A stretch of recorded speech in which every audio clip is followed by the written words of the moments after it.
Hello everyone, welcome to my YouTube channel. आज मैं आपको एनसीईआरटी मैथ्स क्लास 9 एक्सरसाइज 5.1 से इसका क्वेश्चन नंबर 7 कराऊंगी। देखिए क्वेश्चन 7 है, why is axiom 5 in the list of Euclid axioms considered a universal truth. Note that the question is not about the fifth postulate.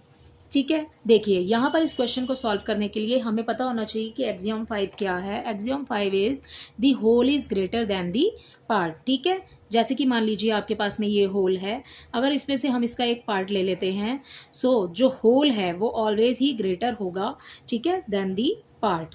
ठीक है, तो इसको हम ऐसे समझ सकते हैं, लाइन सेगमेंट हम एक बना लेते हैं यहाँ पर। जैसे कि मैंने एक लाइन बना ली है यहाँ पर ए बी।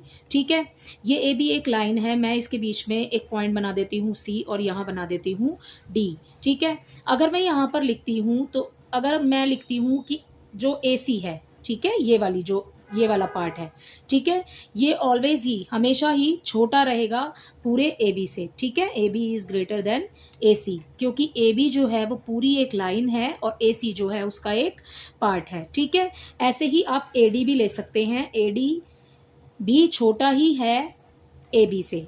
ठीक है, तो जो एक्सियोम 5 है वो हमें ये बताता है the whole is greater than the part. ठीक है, जैसे कि आपके पास मान लीजिए सर्कल बनाया है मैंने, मान लीजिए आपके पास एक केक है, आप उसमें से एक पीस अगर ले लेते हैं केक के अंदर से, तो जो केक है वो हमेशा ही, जो केक है पूरा है वो हमेशा ही ज़्यादा होगा।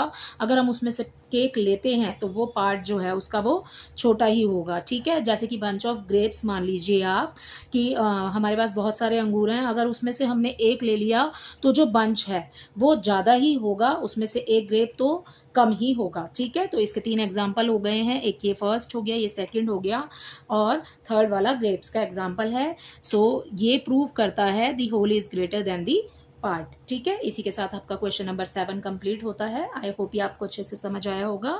Thank you.